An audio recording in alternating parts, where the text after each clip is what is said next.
11 декабрь эл аралык тоолор күнү. Бул күн 2003-жылы Бириккен Улуттар Уюму тарабынан тоо экосистемаларына жана тоолуу аймакта жашагандарга көңүл бурдуруу максатында кабыл алынган.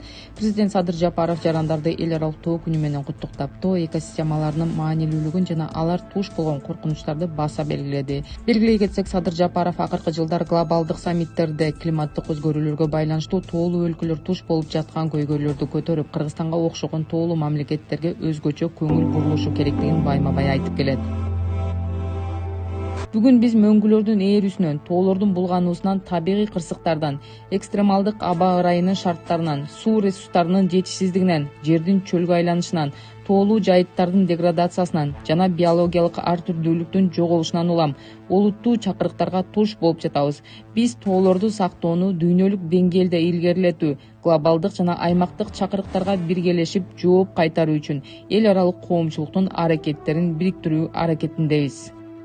Буга чейин Ысык көлдө өткөн суу форумунда жаратылыш ресурстары, экология жана техникалык көзөмөл министри Медер Машиев Ысык көлгө куюлуп келген 101 дарыянын 56сы гана сакталып калганын, ал эми жайкысын бул көрсөткүч 30 дарыяга чейин төмөндөй турганын билдирген. Негизи эле суулар бири-бири менен аябагандай тыгыз байланышкан үчүн бул негизинен фермерлерге, ошол жерде дыйканчылыкка, азык-түлүк маселесине, коопсуздугуна таасиринен дагы ошол Ысык көлдүн жалпы экологиясы, экосистемасына, экологиясына таасир берет. Ысык көл ансыздан эле ошол көп агымдарын мурункудай көлөмдө суу толтурулбай жатат, жылдан жылга анын деңгээли азайып жатат. Адистердин айтымында Ысык көл жана анын экосистемасы Кыргызстандагы климаттын өзгөрүшүнө эң аялуу аймактардын катарына кирет. Ысык көлдү суунун негизги булагы болгон мөңгүлөр тездик менен кыскарууда. Акыркы 70 жылда алардын аянты 16% кыскарган. Эгер климаттын азыркы өзгөрүү темпи улана берсе, 2100-жылга карата Кыргызстандагы мөңгүлөрдүн жарымынан көбү жок болуп кетиши мүмкүн. Ысык көл боюнча ошол мөңгүлөрдө жайгашкан бир-эки эле изилдөөчү илимий станциялар бар.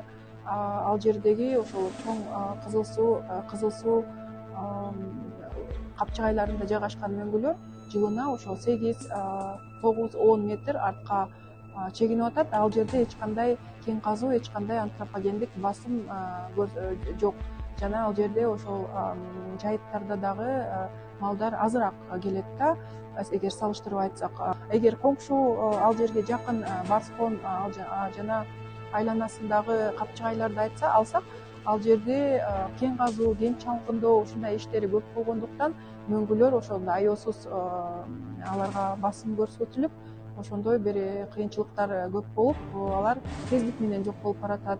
Негизинен Ысык көл өрөөнүндө мөңгүлөр тездик менен ушинтип эрип кетсе, ал жердеги эң биринчи Ысык көлгө куйган дарыялардын суу көлөмү, агымдар азаят, дарыялардын көлөмдөрү азаят.